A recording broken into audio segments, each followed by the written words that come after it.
क्या वायरस कभी मरता नहीं? अचानक से 2 साल बाद में ये कोरोना वापस आखिर कैसे आ गया? आइए समझते हैं डीप से कि आखिर ऐसा क्यों हुआ। कोरोना वायरस जिसने 2019 में पूरी दुनिया को हिला के रख दिया था, पूरी दुनिया के लोगों को परेशान कर दिया था, हर जगह मातम छाया हुआ था। अब 2 साल बाद में फिर से कुछ जगहों पर यह वापस आ रहा है और भारत भी उन कुछ जगहों में शामिल है। लेकिन अब लोग ये सोच रहे हैं कि क्या यह वायरस कभी मरता नहीं, और मरता नहीं तो क्यों नहीं मरता, और ये अचानक से दोबारा क्यों लौट आता है, बार बार क्यों आता है। तो आइए जानते हैं इसके पीछे का वैज्ञानिक कारण क्या है। देखिए, वायरस कोई जीवित जीव नहीं है, उनमें कोई जीवन नहीं होता, पहली बात तो ये। और वो जो है बहुत ज़्यादा चालाक होते हैं। जी हाँ, वे इंसानों, जानवरों या फिर पौधों की जो कोशिकाएं होती हैं उनके अंदर रह करके अपनी संख्या को बढ़ाते हैं।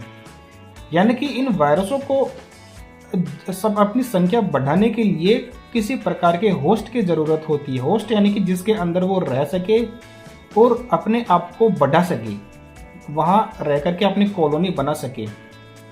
अब होस्ट इंसान भी हो सकता है, जानवर भी हो सकते हैं, और पौधे की जो कोशिकाएं होती हैं वो भी हो सकती है। अब अगर वायरस को कोई होस्ट नहीं मिलता तो वो निष्क्रिय हो जाता है, या यूँ कहे वो खत्म हो सकता है। लेकिन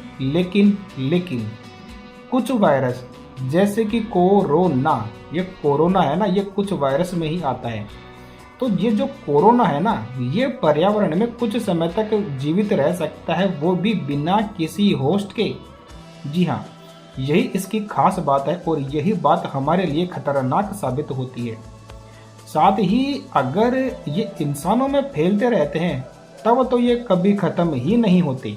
जी हाँ, पिछले कुछ समय से भारत हुआ, सिंगापुर हुआ और हांगकांग जैसे कई बड़े बड़े देशों में कोविड-19 के मामले फिर से बढ़ रहे हैं और इसके पीछे कई वैज्ञानिक कारण हैं। आइए इन कारणों को समझने का प्रयास करते हैं। सबसे पहला है कि इनमें होता है म्यूटेशन यानी कि बदलाव। देखिए, कोरोना वायरस जो है वो समय समय के साथ में थोड़ा बदलता रहता है। इस बदलाव को कहते हैं म्यूटेशन। ये म्यूटेशन के जरिए एक नए रूप में बदलता रहता है, जिसे हम कहते हैं वेरिएंट। यानी कि पहले जो कोरोना था ना, अब वो म्यूटेशन करके थोड़ा सा बदल गया और बदल करके उसके 3 वेरिएंट सामने आए हैं। जैसे कि पहला वेरिएंट है NB181, दूसरा वेरिएंट है LF7 और तीसरा वेरिएंट है JN1। अब बात करते हैं कि हमने जो पुरानी वैक्सीन लगाई थी ना, जो पुराना कोरोना था उसके लिए, तो वो जो वैक्सीन लगाई थी, अब वो वैक्सीन क्या है कि ये जो नए वेरिएंट बने हैं ना, कोरोना ने अपने आप को डेवलप कर लिया, वेरिएंट बना लिए अपने आप को एक नया रूप दे दिया। तो इन नए रूपों के लिए वो पुरानी वैक्सीन अब काम नहीं कर सकती या बहुत कम काम करेगी।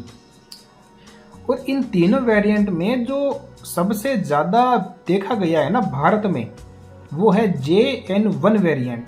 ये सबसे ज़्यादा देखा गया है, जो कि 100 में से 53% मामलों में ये वाला वेरिएंट पाया गया है। अब बात करते हैं कि प्रतिरोधक क्षमता जो होती है वो कम क्यों हो जाती है। देखिए, वैक्सीन या यूँ कहें कि पहले हुए जो संक्रमण हमें पहले हुआ था, उससे हमें जो इम्यूनिटी मिली थी ना, वो समय के साथ में कमज़ोर पड़ सकती है। अब खास करके जो बुजुर्ग लोग होते हैं, बूढ़े लोग होते हैं, या जो बीमार लोग होते हैं, उनमें ये खास करके देखा जाता है कि उनकी जो इम्यूनिटी है, जो कि वैक्सीन के जरिए प्राप्त की गई थी पिछले टाइम में, उनमें जल्दी ख़त्म होती है। तो ऐसे लोगों को बूस्टर डोज लगाई जाती है। वायरस से लड़ने की ताकत इनमें कम हो जाती है। अब जैसे कि सिंगापुर में स्वास्थ्य अधिकारियों का ये कहना है कि कम बूस्टर डोज लेने से मामले बढ़ रहे हैं। तो यही तो बताया जा रहा है कि आपको जिनमें इम्यूनिटी कम है जिन्हें संक्रमण का खतरा ज़्यादा है उनको बूस्टर डोज लेने की ज़रूरत है।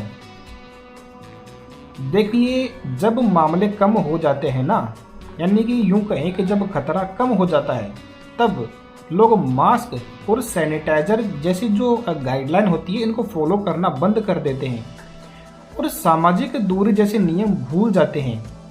इससे क्या होता है कि वायरस को फिर से आने का मौका मिल जाता है और घनी आबादी वाले शहरों जैसे कि अपना दिल्ली, इतनी ज़्यादा पॉपुलेशन है, मुंबई खतरनाक पॉपुलेशन, और यहाँ पर जब जैसे ही कोरोना एक में फैला ना तो दड़ा दड़ फैलता जाता है, क्योंकि लोग इतने पास पास रहते हैं वहाँ पर।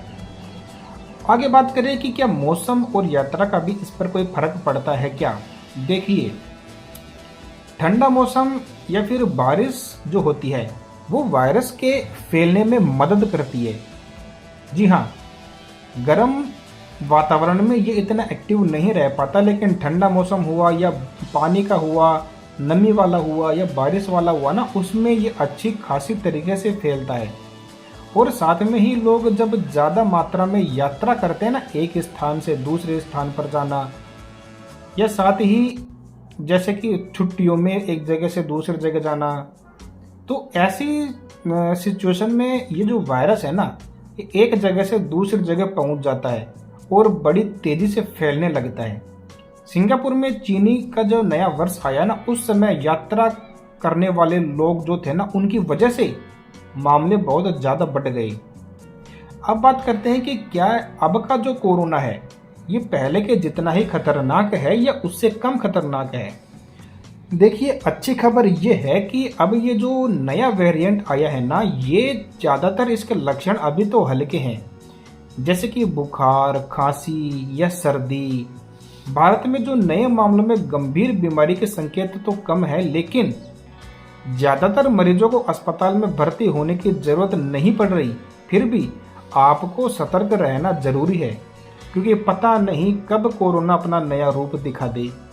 इसलिए जो गाइडलाइन थी ना, उनको आप फॉलो करते रहिए। बचाव के लिए अगर हम बात करें तो आपको मास्क अब भी पहनना है, और ख़ास करके यदि आप भीड़ वाली जगहों पर जाओ तो मास्क ज़रूर लगाएं। हाथों को आपको बार बार साबुन से धोना है, या फिर आप सैनिटाइज़र का इस्तेमाल भी कर सकते हैं। इसके बाद में बूस्टर डोज की बात करें तो वैक्सीन की जो बूस्टर डोज होती है वो इम्यूनिटी को बढ़ाती है, तो इसका उपयोग भी आपको ज़रूर करना चाहिए। यदि आपको लक्षण दिखें, कौन से लक्षण, जैसे कि बुखार, खांसी या सांस लेने में तकलीफ हो, तो ऐसे लक्षण दिखने पर आपको तुरंत डॉक्टर से संपर्क करना चाहिए। देखिए, ये जो कोरोना है ना, ये अगर हमने सतर्कता नहीं बरती तो ये पहले जितना ही खतरनाक साबित हो सकता है। अभी तो ये कंट्रोल स्थिति में है, तो हमें थोड़ा सा जागरूक होना पड़ेगा, और जो ये गाइडलाइन अभी मैंने आपको बताई वो आपको फॉलो करनी पड़ेगी। अपने विचार कोरोना के बारे में आप कमेंट्स में हमें बता सकते हैं। धन्यवाद।